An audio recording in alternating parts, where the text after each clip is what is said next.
అయితే ఈ సందర్భంగా ఇప్పుడే పెద్దలు చెప్పినట్టుగా 2026వ సంవత్సరంలోకి అడుగు పెడుతున్న ఈ శుభదినాన మనందరం గుర్తు చేసుకోవాల్సింది ఒకటే ఒక్క మాట. గెలుపు ఓటమి శాశ్వతం, గెలుపులు ఓటములు తాత్కాలికం. అప్పుడప్పుడు ఎదురు దెబ్బలు తాకుతూ ఉంటాయి. కానీ ఒకటి మాత్రం పక్కా, ప్రజల గుండెల్లో, తెలంగాణ ప్రజల గుండెల్లో కేసీఆర్ గారిది గులాబీ జెండా స్థానం మాత్రం శాశ్వతం అనే మాట నేను మీకు గుర్తు చేస్తా ఉన్నా. గెలుపోటములతో నిమిత్తం లేకుండా, గెలుపుతో ఓటమితో సంబంధం లేకుండా మన ప్రయాణం ఇట్లే కొనసాగాలి.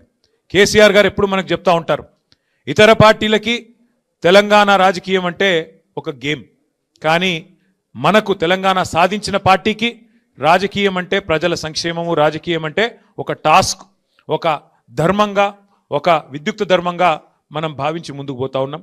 కాబట్టి ఈ ప్రయాణంలో అలుపెరుగని బాటసారులా ముందుకు నడుస్తున్న మా కార్యకర్తలందరికీ పేరు పేరున శుభాకాంక్షలు తెలియజేసుకుంటూ, ఈ సంవత్సరం, ఈ 2026 సంవత్సరం ఒకవైపు పోరాటాలని కొనసాగిస్తూనే మరొక వైపు పటిష్టమైన సంస్థాగత నిర్మాణం కూడా చేసుకోవాల్సిన అవసరం ఉంది. కాబట్టి పోరాటము, నిర్మాణము రెండింటినీ ఆలంబనగా చేసుకొని ముందుకు సాగుదాం.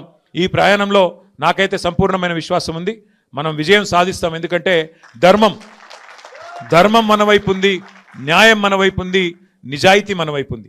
ఇవాళ రెండు పార్టీలు ఒకటై మన మీద కత్తులు దూస్తున్న సందర్భాన్ని మీరు చూస్తూ ఉన్నారు. కేంద్రము, రాష్ట్రము, ఆ రాష్ట్రంలో కేంద్రంలో ఉండే రెండు పార్టీలు ఇవాళ ఒకటై, ఒక జట్టై మనను తుదముట్టించే ప్రయత్నం చేస్తున్న విషయం కూడా మీ అందరికీ అర్థమవుతానే ఉంది. అయినప్పటికీ ఎవరు ఎన్ని ఎత్తుగడలు చేసినా, ఎన్ని కుట్రలు కుతంత్రాలు చేసినా, ప్రజల ఆశీర్వాదం, దైవ ఆశీర్వాదం మనకున్నంత కాలం ఎవరు ఏం చేయలేరు. కాబట్టి తప్పకుండా నాకైతే సంపూర్ణమైన విశ్వాసం, సంపూర్ణమైన నమ్మకం ఉంది. 2028వ సంవత్సరంలో తిరిగి మన నాయకుడు కేసీఆర్ గారిని ముఖ్యమంత్రిగా చూడడమే మనందరి లక్ష్యంగా, మనందరి ధ్యేయంగా కలిసికట్టుగా ముందుకు సాగుదాం.